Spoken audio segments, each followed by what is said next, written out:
science is clear. We're seeing an increase in desertification. We're seeing an increase in rising sea levels. This is causing more challenges for people to survive. People will be forced to move. There will be increasing tensions. There will be increasing conflict. And unfortunately, we're likely to see an increase in numbers of people forcibly displaced. So we either wait for these situations to occur and for people to move, or we become increasingly proactive.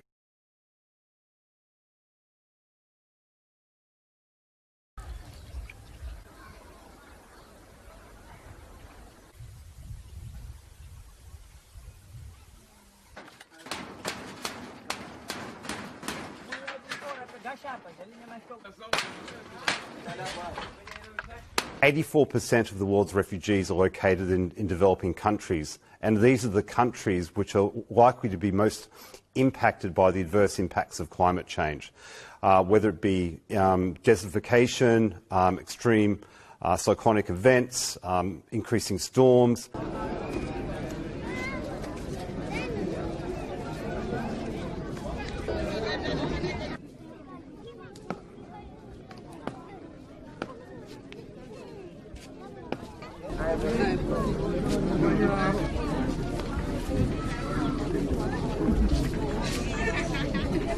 We often refer to climate change as a risk or threat multiplier because it's extremely difficult to attribute why people are moving. But what it is doing is it's reinforcing underlying vulnerabilities. It's creating increased competition over resources. It's leading to stresses in relation to intercommunal tensions. It's leading to challenges on livelihoods around the world.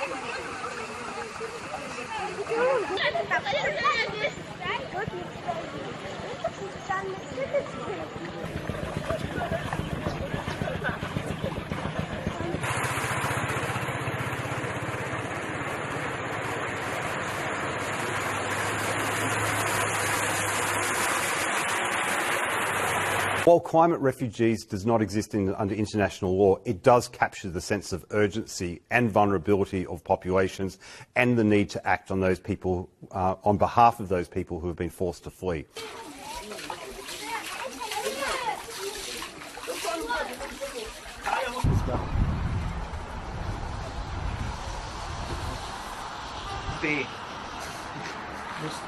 We have an accountability, a responsibility to be doing more to enhance preparedness, protection, support adaptation, not only for those people who are already displaced, but those people who are going to be made increasingly vulnerable in the future.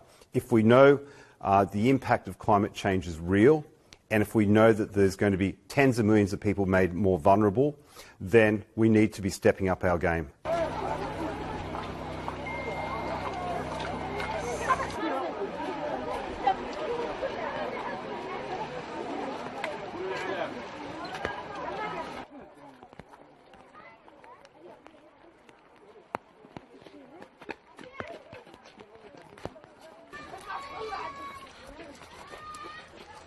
Rather than being reactive in our responses, we need to anticipate, be prepared, be proactive, and where we can, by ensuring people are better protected, how can we prevent people needing to move in the first place?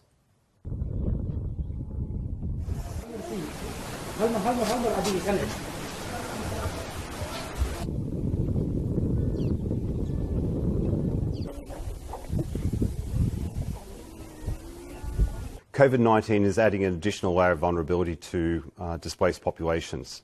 Those areas often already have quite weak health systems, and those health systems are under additional pressure.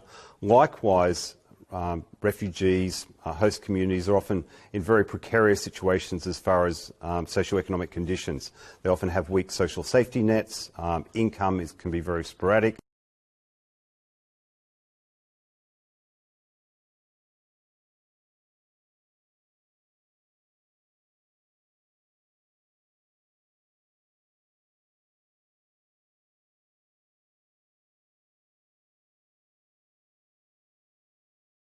We need to be having the same level of ambition, the same level of solidarity towards addressing climate change as what we're seeing in relation to COVID. And as has been previously said, unfortunately, with climate change, you can't have put on a mask and there's no vaccine for it. So we need to be taking an even more serious approach to it.